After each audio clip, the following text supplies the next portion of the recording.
Director of Health and Wellness at Nationality Service Center in Philadelphia. And here today, I'd like to just give you a little more information about refugees, the refugee process, and refugees here in Philadelphia.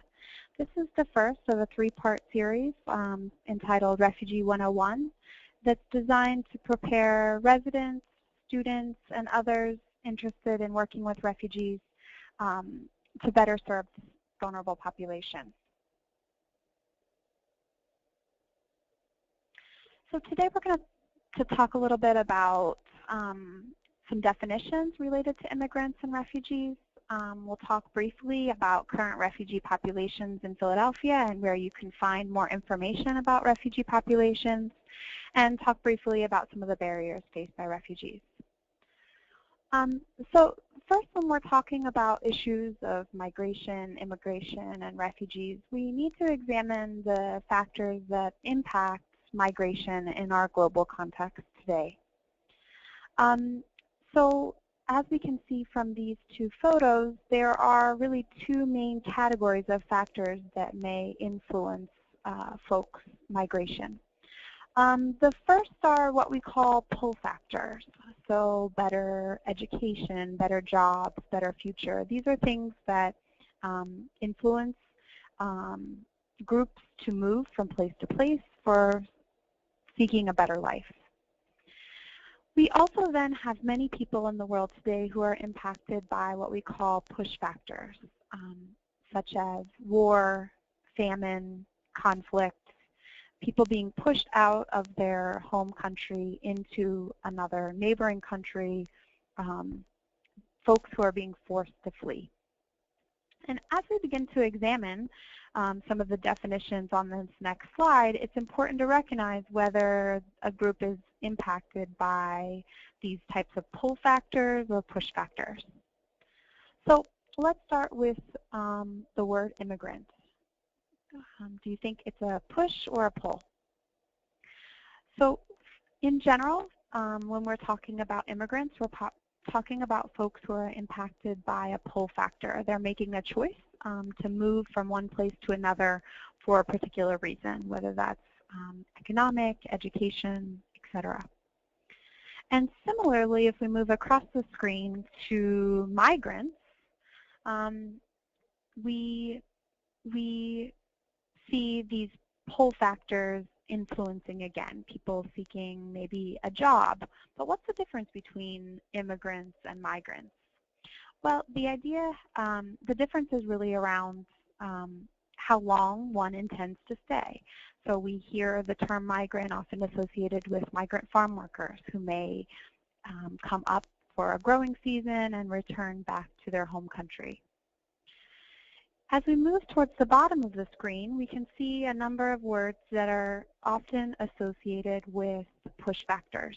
Individuals who are being pushed out of their particular home country or homeland for these reasons that we talked about before, war, conflict, etc. So let's start with this one here, internally displaced. We can think of internally displaced folks as those who have not yet crossed an international border but who have been impacted by these push factors. So we may hear of situations on the news where people are fleeing from the town or city where they live and not yet crossing an international border and considered internally displaced. It doesn't mean that these folks still don't have health needs or mental health needs. It just simply is a designation of their status. Once folks have crossed an international border, they are often called an asylum seeker or an asylee. These are folks who have crossed that international border, who have been impacted by a push factor, and who are seeking the protection of a neighboring country or of another country. Once they've been granted that status, they're often considered asylees or refugees. And that's the group we're going to talk about today. So here you can see a little bit of a summary of those who are impacted by pull and those who are impacted by push. Though we're going to talk in particular and most in depth about refugees today, It's also important to recognize that there are many ways to get involved in this field, and that people across this continuum have health, mental health, and social service needs. But today we're going to, as I mentioned, focus in particular on refugees. And the refugee definition is codified in international law by the UN Convention on the Status of Refugees of 1951. And this definition really has three key components. The individual must have a well-founded fear of being persecuted. In some cases, people may have already been persecuted or be in fear of that persecution. That persecution must be for reasons of race, religion, nationality, membership of a particular social group, or political opinion. They must belong to a group that is being persecuted. So it's not for an individual reason, but there's this group level reason. They must, as we've already learned, be outside their country of nationality, so they must have crossed that international border. And the final factor, they must be unable or unwilling to avail him or herself of the protection of that country. And they must have a fear of return. So let's talk a little bit about what that definition might look like in a current refugee crisis. So many of us have heard on the news the expanding crisis and the ongoing crisis in Syria.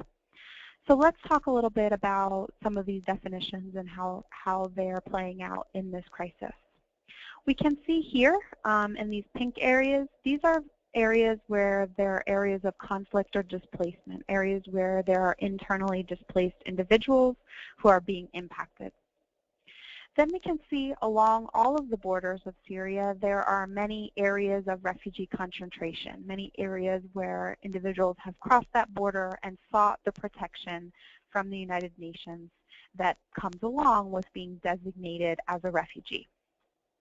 A final thing I'd like to point out on this map is these little green areas actually represent refugee camps. And I think it's important to point out because often when we think of refugees, we have an image in our minds of a refugee camp situation, people living in tents, things of that nature. That is only true, as you can see on this map, for about half of the world's refugees. The rest are living in urban areas, as you can see here around Baghdad and the entire country of Lebanon. Half of the world's refugees are not living in that refugee camp type of setting. They are living in urban areas with sometimes limited support from the international community or from their host community. So this just kind of illustrates what some of these situations might look like. So here we have a tent city, a refugee camp, often administered by the UN High Commissioner for Refugees alongside partners. And over here we have a humanitarian assistance in Jordan card. So this is actually a UN-issued food card that refugees who are living in urban areas can purchase food on an ongoing basis in their host country. So this is a good example of, what refugee crises look like in the world today. So at this moment, there are over 15 million refugees living in these refugee situations, either in a refugee camp situation or in an urban area. So for those 15 million people, what are their options? There are three so-called durable solutions which describe the options available to refugees. The first is repatriation or return. And this one is relatively self-explanatory, that a refugee would go back to their home country. When refugees are surveyed or when news articles talk to refugees directly after conflict, this is their preference, right? These, as we've discussed, are not individuals who are influenced by that pull factor and who are choosing to move, but they're actually forced to flee by the nature of what's happening in their home country. And so repatriation or return is often the first preference. However, we see in the world today situations which are becoming more and more violent and more protracted. And therefore, repatriation or return may may not be an option in the near future for many of the refugees in the world today. The second option is integration. Integration into the secondary host country, into Lebanon, into Jordan. This can be a challenge for many reasons. As you can imagine, there are economic impacts on the host country. There may be language, cultural barriers between the refugee population and the host country. And so integration, it may be possible in some cases, and it may be difficult in others. And so the third option here is resettlement. This is resettlement from that secondary host country to a third country.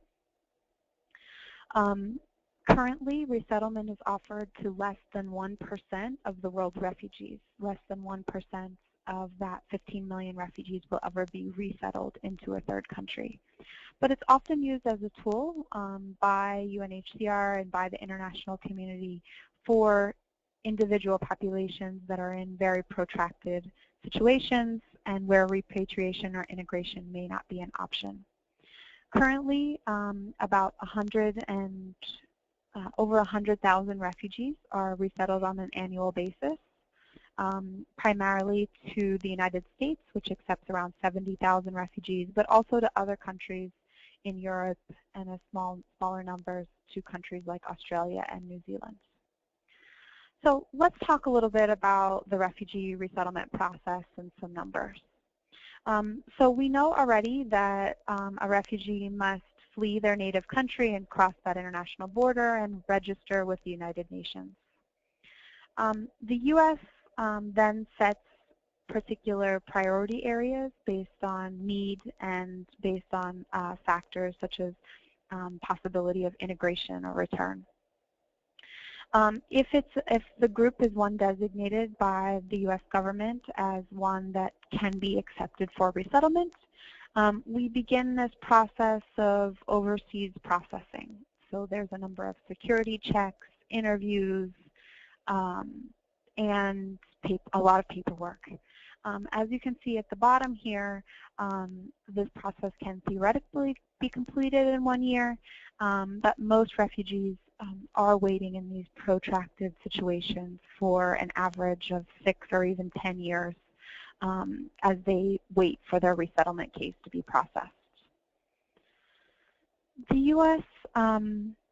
Accepts around 70,000 refugees each year, and you can see the designations for particular areas of the world today. This number and the regional allocations are set, recommended by the State Department and put forth by the President in an annual presidential determination at the beginning of October. Numbers have fluctuated over time. In some years, the U.S. has taken as few as 33,000 refugees up to 140,000, reaching back to the beginning of the U.S. refugee program in the early 1980s. This is just another diagram of overseas refugee processing. You can see that it's a relatively complex process. And one of the things that we'll talk about in webinar 2, stay tuned for that, will be the overseas medical documentation, which is an integral part of overseas processing. But all of these steps must occur before travel is booked to the United States. So once travel is booked, what does that process look like? There are 9 voluntary agencies, you can see the list here, with satellite locations, affiliate locations throughout the United States where refugees might arrive to. In some locations, there are as many as 8 resettlement providers, such as Houston, Texas. In some places like Twin Falls, Idaho, there may only be 1 resettlement agency. Here in Philadelphia, we have 3 resettlement agencies, Nationality Service Center, an affiliate of the U.S. Committee for Refugees and Immigrants, Lutheran Children and Family Services, an affiliate of Lutheran Refugee and Immigrant Services, and Highest Pennsylvania, an affiliate of the Hebrew Immigrant Aid Society. Once folks arrive, what are their rights? What is their status here in the United States? This is a common question that we get from folks like you, hospital social workers, and the community at large. Because refugees are considered humanitarian immigrants, they do have the right to be enrolled in public assistance programs such as food stamps or Medicaid directly upon arrival. This is different from some other immigrants who are impacted by bars of a certain time period, as those individuals have arrived as a result of a pull factor, whereas these humanitarian immigrants have arrived as a result of a push factor. Additionally, refugees are eligible to work immediately upon arrival to the United States. And in fact, an important resettlement program priority is to promote that economic self-sufficiency, to not have folks enrolled in public assistance programs when it's not necessary. So after 1 year of refugee status, refugees can apply for a permanent residency card or a green card, and after 5 years, refugees are eligible to apply for U.S. citizenship. So as you can see, this puts these refugee populations on a relatively quick path to citizenship here in the United States. So this is a map of refugee resettlement here in Pennsylvania. We know that the numbers nationwide are around 70,000, and about 23,000 or so of those arrive to the state of Philadelphia, or state of Pennsylvania, on a given year. The counties highlighted in blue are those with high refugee, over 100 refugee arrivals. But those of you from the Philadelphia region may be surprised to know that Philadelphia does not actually accept the largest number of refugees in the state. And that's actually, that honor goes to Erie County, Pennsylvania, where they take in about 1,000 refugees a year, whereas Philadelphia takes in just under 800. As I've mentioned, there are 3 refugee resettlement agencies here in Philadelphia, totaling around 800 arrivals annually. And there are a lot of other unique programs that serve this population arriving to Philadelphia. If you're interested in this, I highly recommend that you check out webinar 3 on supports available to refugee communities in our region. So as we talk a little bit more about those 800 refugees, what communities are they coming from, and what countries are they arriving from? In general, we're working with some primary communities here in the city of Philadelphia, with a very small number of refugees living outside city limits. Most refugees are arriving directly to Philadelphia. Those include some longer-standing communities, like our Iraqi refugee community and a smaller Sudanese refugee community, as well as Bhutanese and Burmese refugee communities primarily residing in South Philadelphia, and a newer Congolese community spread between Northeast Philadelphia and Southwest Philadelphia. So that was the briefest of introductions to refugee communities in Philadelphia. I invite you to check out philarefugeehealth.org. This is the Philadelphia Refugee Health Collaborative. We have a whole section on providers, which may be where you found this webinar, and also includes links to refugee backgrounders on each of the groups that I've mentioned today. These include helpful information about why refugees from that country may have fled, about factors both in the home country and during flight, as well as cultural and linguistic and other considerations. So thank you very much for your time today, and I invite you to listen to the additional 2 webinars at your convenience.